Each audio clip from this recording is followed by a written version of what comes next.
Hello viewers, আমি তিলক চলে এসেছি তোমাদের ই বাংলা ইউটিউব চ্যানেলে ম্যাথমেটিক্স নিয়ে। এর আগে আমি দুটি ক্লাস নিয়েছিলাম, ভেক্টর স্পেস, সাবস্পেস আর বিভিন্ন থিওরেমগুলো বলেছিলাম। আজকে আমরা কিছু প্রবলেম স্টার্ট করছি।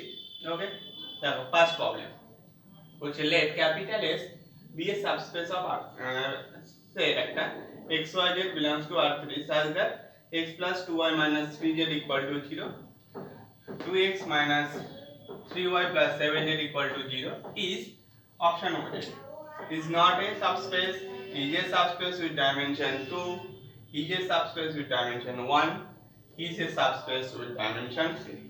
মাল্টিপল চয়েস কোশ্চেন, যে কোনো একটা ঠিক হবে। তাহলে শুরু করি, কি করে করব। দেখো ফার্স্ট আমরা দেখব এই এস সেটটা সেটা সাবস্পেস ফর্ম করে কিনা। হ্যাঁ, মানে এস এটা হচ্ছে R3 একটা সেট, সাবসেট, এটা হচ্ছে সাবস্পেস হচ্ছে কিনা, সাবস্পেস হচ্ছে কিনা। তোমরা জানো সাবস্পেস ফর্ম করতে গেলে দুটো একটা কন্ডিশন দেখতে হয়। এক নাম্বার হচ্ছে থিটা নাল এলিমেন্ট আছে কিনা, আর দুই নাম্বার আলফা আর বিটা যদি তুমি এস থেকে চুজ করো, আর সি আর ডি যদি তুমি এফ থেকে চুজ করো, এবং যদি তুমি দেখাতে পারো C alpha plus D beta এটা এস এ বিলং করছে, তাহলে সাবস্পেস। ওকে, এবার আমি চলে আসি।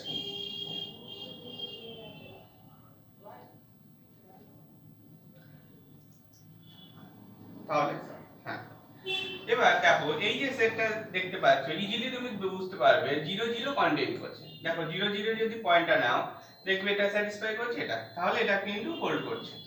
এবার এই দুটো হোল্ড করছে কিনা, দেখো আমি একটা শর্ট ট্রিক বলে দিচ্ছি কি করে বুঝতে পারবে হোল্ড করছে কিনা।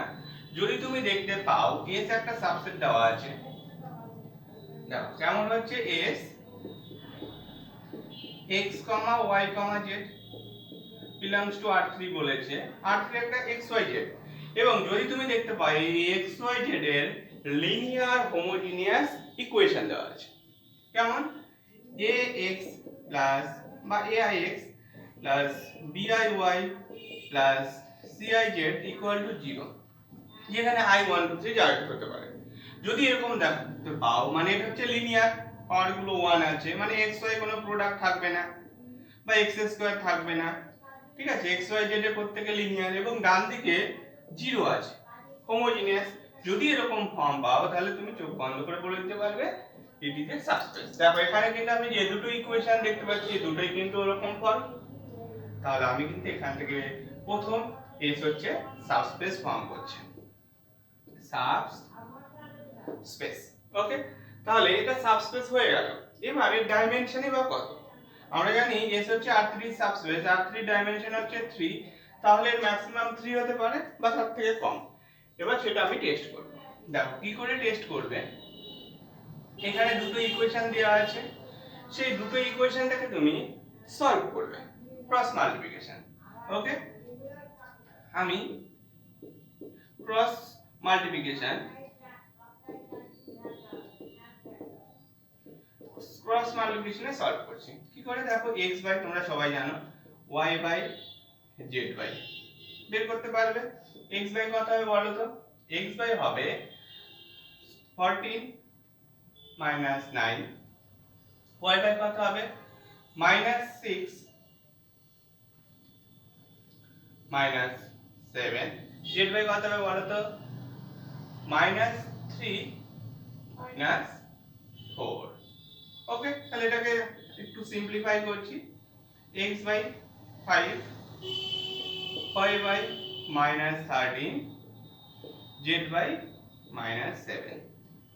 এটা ইকুয়াল টু যদি আমি কে ধরি, তাহলে এখান থেকে তুমি পাচ্ছ কত, x ইকুয়াল টু 5 কে, y ইকুয়াল টু মাইনাস 13 কে, z ইকুয়াল টু মাইনাস 7 কে।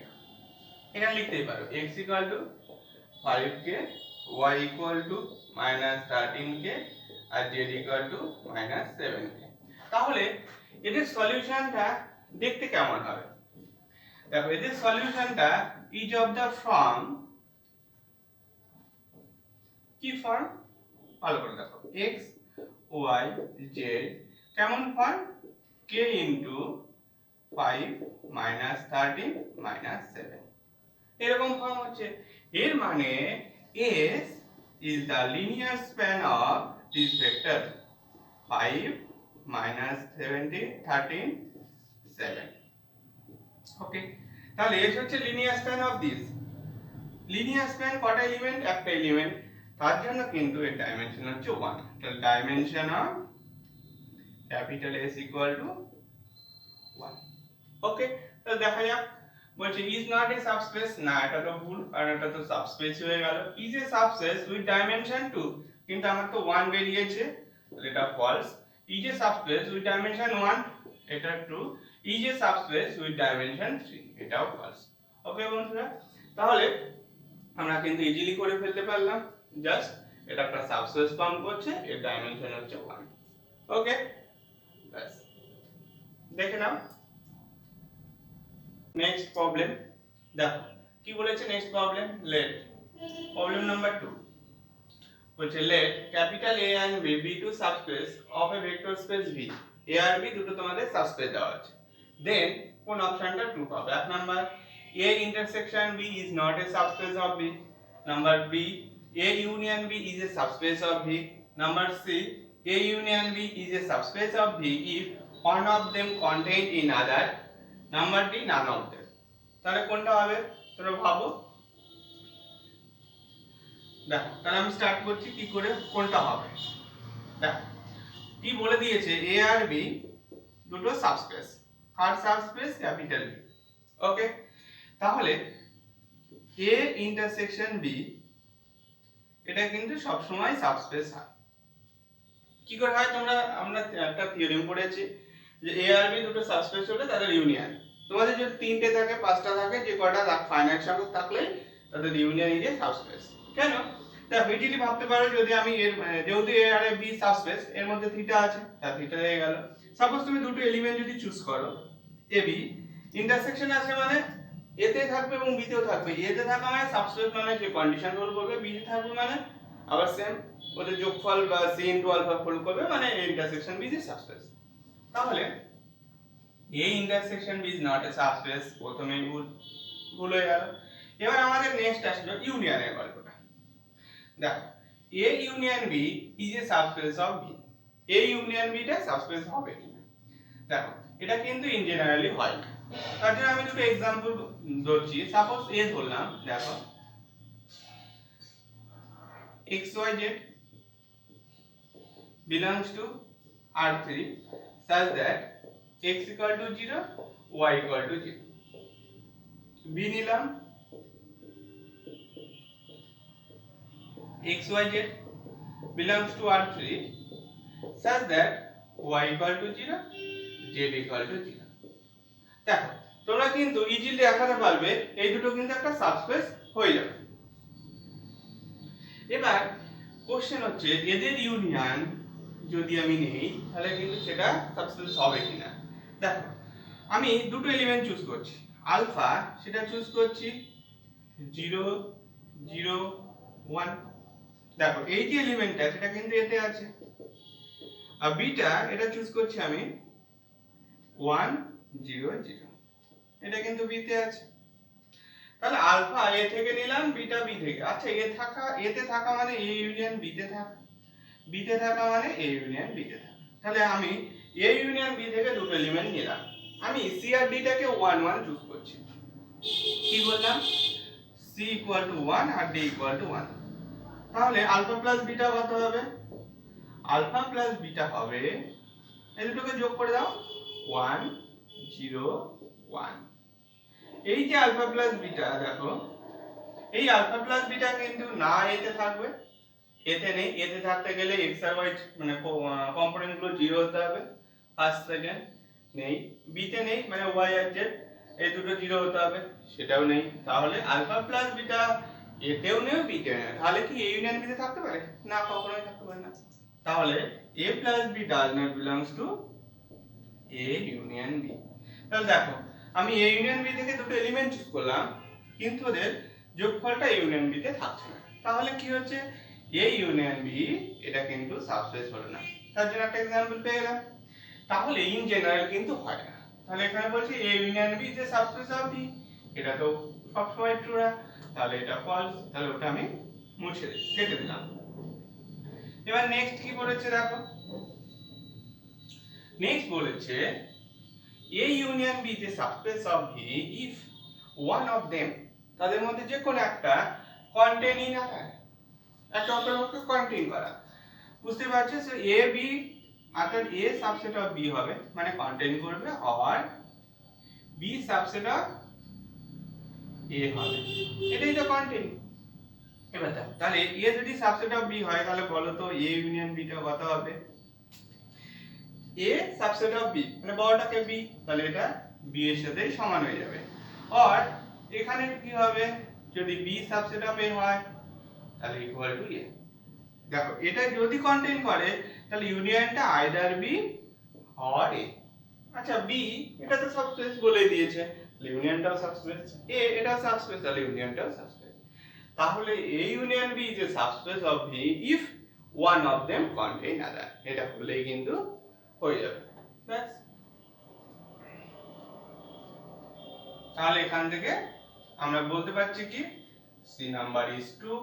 এবার যেহেতু একটা true, D number false, none of them এটা না, তাহলে এখানে কিন্তু A union with the subspace of V if one of them contain in other।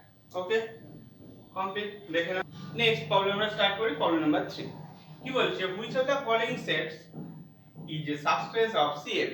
দেখো এখানে CAB, what is CAB তোমরা সবাই জানো CAB টা কি।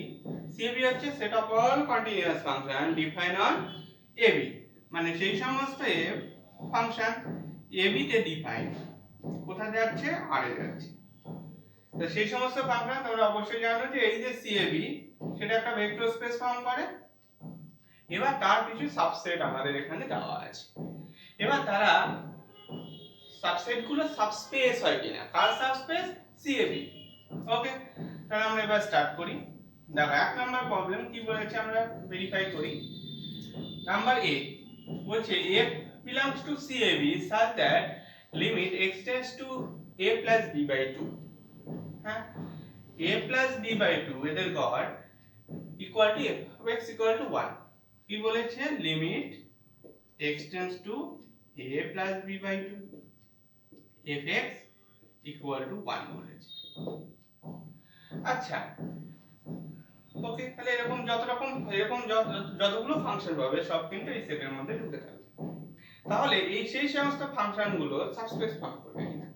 আচ্ছা সাবস্পেসের ক্ষেত্রে তোমাদের প্রথমে বলেছিলাম যে আমরা দুটো কন্ডিশন দেখব, একটা হচ্ছে থিটা বিলং করছে কিনা, যে দিস সেট, এবং আলফা প্লাস বিটা সেই সেট থেকে নেব যাতে C alpha plus D beta সেখানে বিলং করছে, মানে এখানে আলফা বিটা গুলো এফ। দেখো তাহলে CAB এর নাল এলিমেন্ট কত?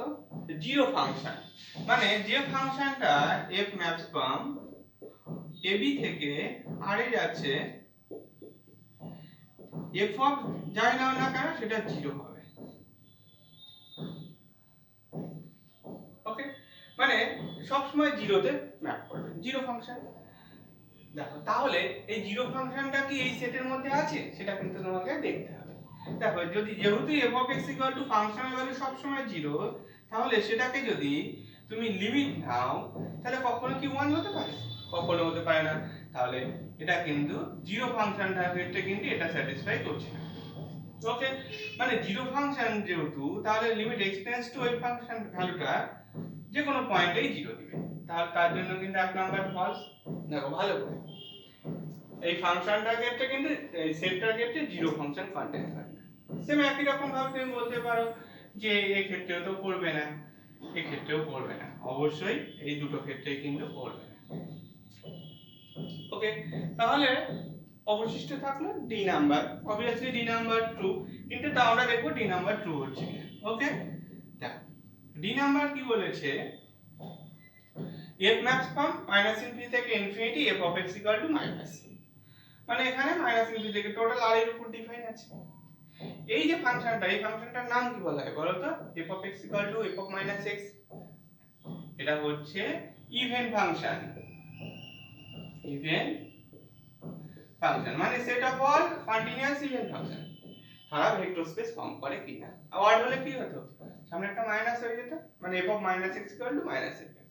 দেখো ইভেন ফাংশনের মধ্যে তুমি মানে f of x equal two 0 identical equal to 0 function বলতে পারো, সেটা বিলং করছে।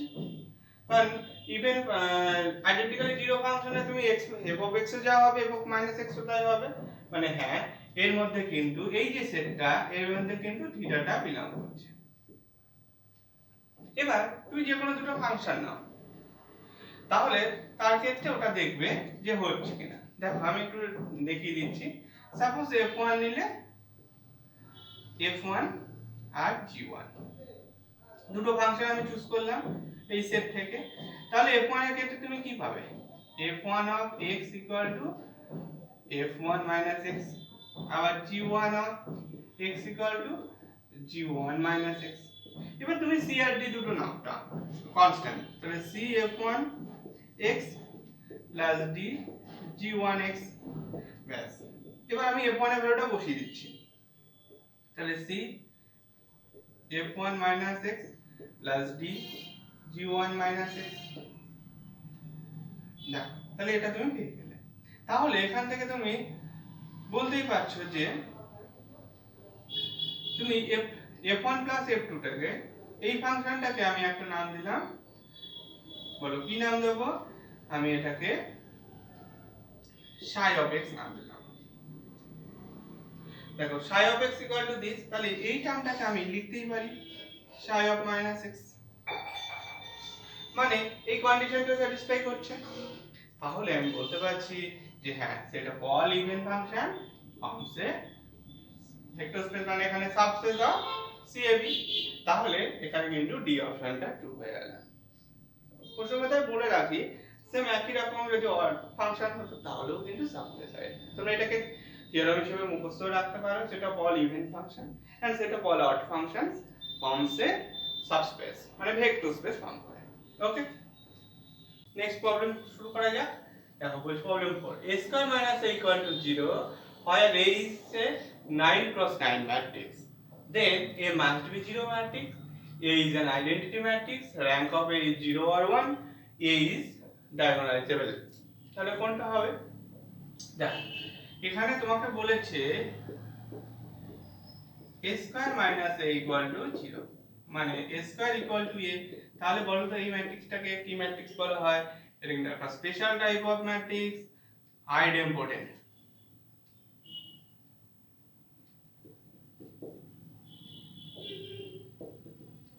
ঠিক আছে, এটা একটা idempotent matrix a square equal to a হলে। তাহলে দেখো এখানে 9 ক্রস 9 ম্যাট্রিক্স দিয়েছে। তোমাদের একটা আমি শর্ট ট্রিক বলে দিচ্ছি, যখন একটু হায়ার থাকবে সেটাকে তুমি ছোট করে নিয়ে তার উপর অ্যাপ্লাই করেও কিন্তু ভেরিফাই করতে পারো। ওকে, এখানে আমি একটা 3 ক্রস 3 এর উপর অ্যাপ্লাই করছি। অড বলেছে, অডই আমি শুরু করছি। দেখো 3 ক্রস 3 ম্যাট্রিক্স, আমি একটা ম্যাট্রিক্স হওয়ার চেষ্টা করছি, সেটা কি অবশ্যই 0 হতে হবে? দেখো এখান থেকে তুমি বুঝতে পারছো a square equal to a, এর মানে কিন্তু 0 হওয়ার দরকার নেই। দেখো এখান থেকে এটা হচ্ছে তোমার একটা মিনিমাল পলিনোমিয়াল। ঠিক আছে, তার ক্যারেক্টারিস্টিক পলিনোমিয়াল কি হবে? এর সঙ্গে কিছু টার্ম a দিয়ে গুণ করে করে আসবে। ওকে, তাহলে এটা কিন্তু একটা মিনিমাল পলিনোমিয়াল। এখান থেকে তুমি দেখতে পাচ্ছ আমি যদি x square minus x equal two 0 করি, তাহলে x into x minus 1 equal to 0, মানে x ইকুয়াল টু 0 অথবা 1। এটা হবে কিন্তু ওর আইগেন ভ্যালু। কারণ আমরা যদি ক্যারেক্টারিস্টিক ইকুয়েশন সলভ করে আমরা যে আইগেন ভ্যালু পাই, এখানে মিনিমাল পলিনোমিয়াল মানে কি? যে পলিনোমিয়াল ক্যারেক্টারিস্টিক ইকুয়েশনকে ডিভাইড করবে। ওকে, এটা হচ্ছে একটা মিনিমাল পলিনোমিয়াল, তার রুট গুলো বললাম 0 আর 1। ওকে, এবার দেখো আমি একটা 3 ক্রস 3 ম্যাট্রিক্স পাবো। দেখো ম্যাট্রিক্সটা আমি লেখার চেষ্টা করছি। ম্যাট্রিক্সটাকে এইভাবে লিখছি 0 0 0 0 1 0 0 0 1। দেখো এই ম্যাট্রিক্সটাকে একটু ফটাফট গুণ করে ফেলো। a স্কয়ার ইকুয়াল টু কত হবে? a ইকুয়াল টু এটা ধরলাম। a স্কয়ার ইকুয়াল টু কত হবে? দেখো গুণ করলে 0 0 0 0 1 0 0 0 1, তাহলে একই a স্কয়ার ইকুয়াল টু কিন্তু a হয়ে যাবে। তাহলে এই যে ম্যাট্রিক্সটা, আর সেটা দেখে বুঝতে পারছো এটা কি জিরো ম্যাট্রিক্স? মোটেই জিরো ম্যাট্রিক্স না, তাহলে ফলস। এটা কি আইডেন্টিটি? না, কারণ এখানে 0 আছে, এর জন্য ফেল করছে। তাহলে বিট অফ ফলস বলছে rank of A is 0 or 1। এখান থেকে তুমি ইজিলি ভেরিফাই করতে পারছো র্যাঙ্ক কত, দুটো নন জিরো রো আছে এবং আর অপারেশন করার দরকার নেই, র্যাঙ্ক হচ্ছে 2 এই ম্যাট্রিক্সটা। তাহলে র্যাঙ্ক 1 বা 0 হতে হবে তার কোনো মানে নেই, 2 ও হতে পারে। বলছি এ ইজ ডায়াগোনালাইজেবল কি। আচ্ছা একটা ম্যাট্রিক্সটাকে ডায়াগোনালাইজেবল কাকে বলে আমি ছোট্ট করে বলে দিচ্ছি। প্রথমে আসবে সাপোজ মানে এ একটা ম্যাট্রিক্সটাকে ডায়াগোনালাইজেবল বলবো যদি there exist a matrix D খুঁজে পাও ডায়াগোনাল, ঠিক আছে। যদি তুমি একটা ম্যাট্রিক্স ডি খুঁজে পাও diagonal matrix such that d equal to p inverse ap, যেখানে p টা হচ্ছে নন সিঙ্গুলার ম্যাট্রিক্স, মানে এখানে বলা হয় d আর a হচ্ছে সিমিলার, মানে যদি there exist a diagonal matrix d খুঁজে পাও which is similar to a। ওকে, এর বিভিন্ন ফর্মুলা আছে, থিওরেম আছে কি করে তুমি ডায়াগোনালাইজেবিলিটি টেস্ট করবে। হ্যাঁ, এটা করাটা অনেকটা বড় হয়ে যাবে। দেখো এবার ডায়াগোনালাইজেবিলিটি টেস্টের অনেক নিয়ম আছে, সেটা তুমি ওই ম্যাট্রিক্সটার সমস্ত আইগেন ভ্যালু বের করবে, একটা থিওরেম আছে। সমস্ত আইগেন ভ্যালুগুলো ডিস্টিংক্ট যদি রুট পাও তাহলে ডায়াগোনালাইজেবল, বা কিছু রুট সমান পেলে কিন্তু তার সমস্ত আইগেন ভ্যালুগুলো ভেক্টরগুলো যদি লিনিয়ারলি ইন্ডিপেন্ডেন্ট হয় তাহলে তারা ডায়াগোনালাইজেবল। এবার আরেকটা ফর্মুলা আছে ওর মিনিমাল পলিনোমিয়াল, এখানে যদি আমি দেখতে পাচ্ছি এটা মিনিমাল পলিনোমিয়াল, মিনিমাল পলিনোমিয়ালে যদি ডিস্টিংক্ট রুট থাকে, আচ্ছা এটা হচ্ছে ওর মিনিমাল পলিনোমিয়াল, এর দুটো ডিস্টিংক্ট রুট দেখতে পাচ্ছি তাহলে কিন্তু তারা ডায়াগোনালাইজেবল। ওকে, তাহলে কি বললাম, মিনিমাল পলিনোমিয়ালের ডিস্টিংক্ট রুটস। ওকে, তাহলে মিনিমাল পলিনোমিয়ালটা তোমাদের শেখা হবে নেক্সট ক্লাসে। তাহলে এখানে কিন্তু ডিটা 2 বা এখান থেকে তুমি বলতে পারো এটা ডায়াগোনালাইজেবল। ওকে, দেখো ডায়াগোনালাইজেবল ওইভাবে বলতে পারবে না, তুমি এটাকে তোমার আইগেন ভ্যালু বের করতে হবে, করেসপন্ডিং আইগেন ভেক্টর তোমাকে বের করতে হবে, আর ভ্যালুগুলো বের করলে দুটো সেম পাবে, তার করেসপন্ডিং আইগেন ভেক্টর বের করতে হবে। ওকে, বা আমরা ওই রেগুলার আইগেন ভ্যালু কিনা সেগুলো টেস্ট করেও বলতে পারি। এবার আইগেন ভ্যালু নিয়ে আমি নেক্সট চ্যাপ্টারে আসছি। ওকে, তাহলে দেখো এখানে কিন্তু এটা 2, ঠিক আছে। নেক্সট চ্যাপ্টারে আমি ডায়াগোনালাইজেবল আর বিভিন্ন আইগেন ভ্যালু আইগেন ভেক্টর এগুলো নিয়ে আলোচনা করব।